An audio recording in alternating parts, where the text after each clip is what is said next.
How's everyone doing? Today I'll be reviewing the 2011 action movie Recoil, starring Steve Austin, Danny Trejo, Serinda Swan from Tron Legacy, and Keith Jardine from the UFC. If you've seen Recoil, definitely let me know what you think of it, and let me know what your favorite Steve Austin movie is as well.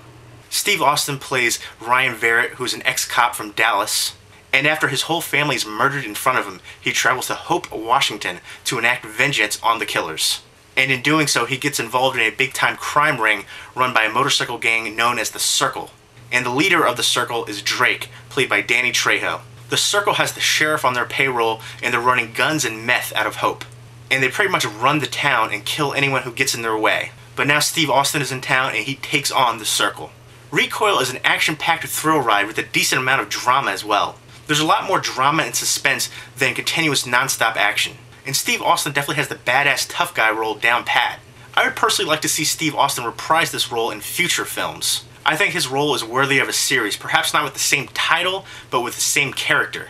There were a couple really funny one-liners throughout the film. One in particular stands out to me, where Kirby asks Ryan Varrett, "Where did you learn to fight like that?" And Steve Austin replies to him by saying, "I learned to fight like that from fighting," which I just thought was really funny. There's a lot of funny one-liners throughout the movie, which a lot of action movies have, and this one definitely had some great dialogue throughout. Serinda Swan from Tron Legacy plays Darcy, who owns an inn where Ryan Varrett stays. And Darcy's husband was killed by the Circle, so Varrett finds an ally in her as well as a kindred spirit. I really enjoyed the cast as a whole. So many great stars and familiar faces in it. Danny Trejo has been in action movies for decades now, so he's always reliable. Even with his age showing, he still pulls off the lead bad guy role in this one really well. You definitely wouldn't want to come across Danny Trejo in a dark alley. And really, at age 68, Danny Trejo is finally getting the recognition he deserves and the feature roles he deserves as well. Instead of supporting bad guy roles or minor roles, he's playing the lead bad guy in lead roles in movies now. And deservedly so, it's about time. Keith Jardine from UFC stardom plays Crab. He's a sergeant of the Circle gang, and he has a couple showdowns with Steve Austin. It's good to see, professional fighters face off like that. And there are a few other recognizable faces in the movie as well that compose a very nicely cast supporting cast. The flashback scenes with the gunmen and the masks are just badass. And the slowed down action sequences in it really add to the dramatic effect. Especially with the one masked gunman standing over him, really love that scene. That scene in particular was shown at the startup menu before the movie starts, and it really got me hyped up to see the movie even more. At one point, Danny Trejo picks up a machete and puts it back down. Now that's obviously a nod to his role as Machete, which is a movie that I personally love, a great grindhouse action movie that I definitely recommend checking out as well. Now, if you're looking for an Oscar award-winning performance, this movie isn't going to have it, but that's not why you watch these types of movies. You watch these types of movies for the action, and in that aspect, this movie definitely delivers.